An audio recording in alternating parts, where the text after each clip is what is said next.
Shalom Bapak Ibu dikasihi Tuhan. Kembali lagi pada pagi hari ini kita akan bersama-sama membaca dan merenungkan firman Tuhan. Namun sebelum, mari kita berdoa terlebih dahulu. Mari kita berdoa. Terima kasih Bapak yang baik, kami bersyukur banyak hal yang Tuhan perbuat dalam hidup kami. Sepanjang malam hingga pada pagi hari ini kami bisa bangun tidur dengan sehat. Semua itu karena berkat Tuhan. Terlebih lagi pada pagi hari ini ada kesempatan yang sangat luar biasa, yaitu kami akan membaca dan merenungkan firman Tuhan. Tuhan, buka hati dan pikiran kami supaya firman yang kami baca, kami dapat melakukannya dalam kehidupan kami hari lepas hari. Terima kasih Bapa yang baik, kami sambut firman-Mu penuh dengan ucapan syukur. Haleluya, amin. Baik Bapak Ibu, kita buka kitab kita dalam kitab Yosua pasal 1 ayat yang ke-8. Saya akan membacakannya bagi kita semua. Janganlah engkau lupa memperkatakan kitab Taurat ini, tetapi renungkanlah itu siang dan malam, supaya engkau bertindak hati-hati sesuai dengan segala yang tertulis di dalamnya. Sebab dengan demikian perjalananmu akan berhasil dan engkau akan beruntung. Tema yang akan kita renungkan bersama yaitu hidup orang percaya dirancang Tuhan untuk mengalami keberhasilan dan keberuntungan. Tuhan memiliki rancangan hidup berkemenangan bagi umatnya. Dia sendiri berkata, "Sebab aku ini mengetahui rancangan-rancangan apa yang ada padaku mengenai kamu." Demikianlah firman Tuhan, yaitu rancangan damai sejahtera dan bukan rancangan kecelakaan, untuk memberikan kepadamu hari depan yang penuh harapan. Jelas bahwa Tuhan tidak merencanakan yang jahat terhadap anak-anaknya. Sebaliknya, merancangkan kemenangan yang gilang gemilang bagi setiap kita, sehingga kita pun mengalami kehidupan yang senantiasa berhasil dan beruntung. Ada perbedaan antara keberhasilan dan keberuntungan. Keberhasilan adalah sesuatu yang diraih melalui ketekunan, kerja keras, dan perjuangan. Keberhasilan itu tidak seperti durian yang jatuh dari pohon atau dapat dicapai dalam semalam saja. Namun, selalu ada harga yang harus dibayar. Sedangkan keberuntungan adalah sebuah pencapaian yang diraih oleh karena pertolongan dan campur tangan Tuhan. Teks ini menegaskan bahwa perjalanan hidup orang percaya itu dirancang Tuhan untuk mengalami keberhasilan dan keberuntungan. Di dalam kenyataannya, belum semua orang Kristen mengalami dan merasakan hidup dalam keberhasilan dan keberuntungan. Maka kepada Yosua Tuhan memberikan petunjuknya. Pertama, kita harus kuat dan meneguhkan hati. Bahkan perkataan kuatkan dan teguhkanlah hatimu itu disampaikan sebanyak 3 kali. Berarti ini sangat penting karena seringkali kita mudah down dan putus asa ketika mengalami permasalahan sedikit saja, lalu berkata, "Aku sudah tidak kuat lagi, rasa-rasanya ingin mati saja." Yang kedua, kita harus merenungkan, memperkatakan, dan melakukan firman Tuhan. Artinya, dalam keadaan apapun, kita tetap berpegang teguh pada firman Tuhan. Tuhan Yesus berkata, "Jikalau kamu tinggal di dalam aku dan firman-Ku tinggal di dalam kamu, mintalah apa saja yang kamu kehendaki dan kamu akan menerimanya." Yosua mengalami keberhasilan dan keberuntungan dalam hidupnya dan menikmati Kanaan karena ia melakukan kehendak Tuhan. Dalam pertandingan olahraga, kita sering mendengar para komentator menyebutkan kata beruntung dan kurang beruntung. Beruntung atau tidak itu ada di luar skill atau kemampuan, teknik atau penguasaan dan sebagainya. Skill oke, tapi ternyata bola melenceng di luar gawang atau bola menyangkut di net dan pertandingan bulu tangkis. Dalam pertandingan bulu tangkis itu artinya kurang beruntung. Penjagaan ketat tapi bisa menjebol gawang, itu namanya beruntung. dalam kehidupan sehari-hari, seringkali orang pun menggantungkan alasan pada faktor keberuntungan ini. Lucunya, ada banyak orang yang hanya berkata bahwa mereka belum beruntung, tapi sesungguhnya mereka belumlah sepenuhnya serius dalam mengusahakan sesuatu. Faktor keberuntungan setiap orang pun kita anggap beragam. Ada yang selalu, ada yang sering, ada yang jarang, malah ada yang merasa bahwa ia justru sebaliknya sial melulu. Orang biasa menganggap bahwa keberuntungan itu adalah sesuatu yang terjadi secara kebetulan. Tetapi ternyata Alkitab mengatakan bahwa keberuntungan pun datangnya dari Tuhan. Bagi kita, sebuah keberuntungan bisa jadi mengejutkan, tetapi itu sebenarnya tetap saja tidak akan pernah terjadi tanpa pengetahuan Tuhan. Akan hal ini kita bisa melihatnya dalam kitab Yosua. Pada awal kitab ini diceritakan bahwa Yosua menerima tugas maha berat untuk menggantikan peran Musa. Siapa yang tidak gemetar menerima tugas seperti ini? Terlebih setelah ia melihat langsung sikap keras kepala bangsa Israel sepanjang perjalanan di saat ia masih menjabat sebagai abdi Musa.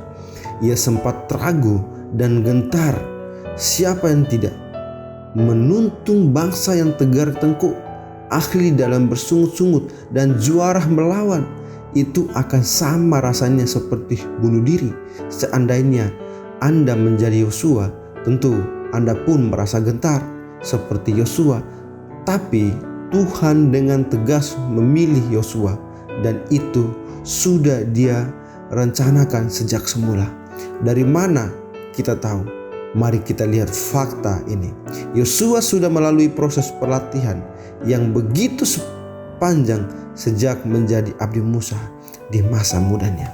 Ia terus ada bersama Musa dan belajar mengenai kepemimpinan, dan tentunya menyaksikan langsung dengan mata kepala sendiri bagaimana penyertaan Tuhan terus-menerus hadir dalam perjalanan panjang tersebut. Bahkan pada suatu kali ia pun turut serta ketika Musa berhadapan langsung dengan Tuhan, maka dengan muka dengan muka di dalam kemah, dan Tuhan berbicara kepada Musa dengan berhadapan muka seperti seorang berbicara kepada temannya. Kemudian kembalilah ia ke perkemahan, tetapi abdinya Yosua bin Nun, seorang yang masih muda, tidaklah meninggalkan kemah itu. Jadi Yosua memang sudah sejak awal dipersiapkan oleh Tuhan untuk menjadi penerus Musa. Tetapi tetap saja pada satu waktu bagi Yosua untuk memimpin tiba, ia sempat merasa ragu dengan kesanggupannya. Dan Tuhan pun memberi nasihat kepadanya seperti yang bisa kita baca pada awal kitab Yosua ini. Dan disinilah kita kemudian menemukan kata beruntung, yang ternyata bukan sekedar kebetulan, tapi punya kunci agar bisa beroleh. Perhatikanlah kedua ayat berikut ini. Hanya kuat dan teguhkanlah hatimu dengan sungguh-sungguh. Bertindaklah hati-hati sesuai dengan seluruh hukum yang telah diperintahkan kepadamu oleh hambaku Musa. Janganlah menyimpang ke kanan atau ke kiri, supaya engkau beruntung kemanapun engkau pergi. Janganlah engkau lupa memperkatakan kitab Taurat ini, tetapi renungkanlah itu siang dan malam, supaya engkau bertindak hati-hati sesuai dengan segala yang tertulis di dalamnya. Sebab dengan demikian perjalananmu akan berhasil dan engkau akan beruntung. Dari ayat di atas kita bisa melihat bahwa ada dua kunci atau petunjuk diberikan Tuhan agar kita bisa beroleh keberuntungan. Yaitu pertama, kita harus menguatkan dan meneguhkan hati. Dan yang kedua, kita harus merenungkan, memperkatakan dan melakukan firman Tuhan siang dan malam. Inilah dua syarat yang akan mampu membawa keberuntungan dalam hidup kita. Bahkan dalam ayat 8 kita bisa melihat bahwa tidak saja keberuntungan, tetapi keberhasilan pun menjadi bagian kita apabila kita melakukan tepat seperti apa yang diperintahkan Tuhan. Ada perbedaan nyata antara sebuah keberuntungan dan keberhasilan. Keberhasilan adalah sebuah proses, sesuatu yang bisa kita raih dengan kerja keras, ketekunan, dan perjuangan sebagai sebuah proses. Keberhasilan itu butuh waktu yang terkadang bisa sangat panjang jangka waktunya. Keberhasilan bukanlah sebuah rezeki nomplok yang bisa kita raih dalam sehari saja. Sedang keberuntungan adalah sesuatu yang datang tidak terduga oleh kita. Lewat firman Tuhan hari ini, kita pun sadar bahwa keberuntungan bukanlah kebetulan semata, tetapi merupakan hasil dari campur tangan Tuhan setelah kita melakukan perintahnya. Selanjutnya mari kita perhatikan bahwa kata kuatkan dan teguhkanlah hatimu diulangi hingga 3 kali, mulai dari ayat yang ke-6 dengan menekan yang lebih dalam ayat ke-7. Ini menunjukkan betapa pentingnya hal ini untuk kita memperhatikan dalam menjalani kehidupan kita. Betapa seringnya kegagalan bukan berasal dari faktor luar, tetapi justru berasal dari permasalahan internal dalam diri kita sendiri. Kita terlalu cepat putus asa, menyerah dalam menghadapi masalah. Tuhan tahu itu, makanya Tuhan menganggap penting untuk mengulangi pesan ini hingga 3 kali. Kemudian kita pun diingatkan agar tidak mengabaikan firman Tuhan, tetapi haruslah membaca, merenungkan, memperkatakan, dan mengaplikasikan dalam kehidupan kita. Bertindak hati-hati sesuai dengan seluruh hukum yang telah dikuperintahkan kepadamu, atau sesuai dengan segala yang tertulis di dalamnya. Kata Tuhan itu menyatakan keharusan agar kita tetap melangkah bersama firman Tuhan dalam keadaan, situasi, atau kondisi apapun. Kita wajib berpegang erat pada firman Tuhan. Yesus juga mengingatkan hal tersebut. Jikalau kamu tinggal di dalam aku dan firman-Ku tinggal di dalam kamu, mintalah apa saja yang kamu kehendaki dan kamu akan menerimanya. Sekarang coba bayangkan sebuah kehidupan yang dipenuhi oleh keberhasilan dan keberuntungan. Bukankah itu terdengar sangat indah? Bukan hanya salah satu, tetapi keduanya bisa kita peroleh lewat kunci yang telah diberikan Tuhan langsung. Taatlah, lakukanlah sesuai firman Tuhan, dan tetap kuat serta teguhkanlah hati. Itu akan membawa hidup kita masuk ke dalam sebuah hidup di mana keberhasilan dan keberuntungan bukan lagi sesuatu yang langka untuk kita nikmati.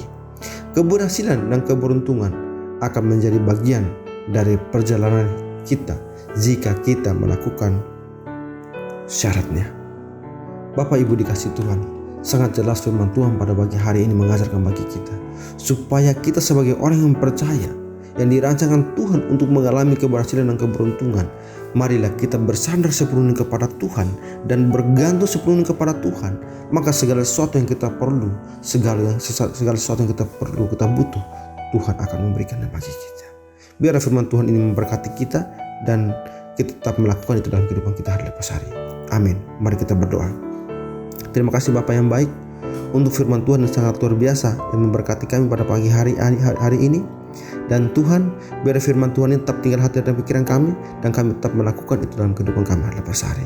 Kami serahkan waktu kami, hidup kami sepanjang hari ini sepenuhnya ke dalam tangan Tuhan.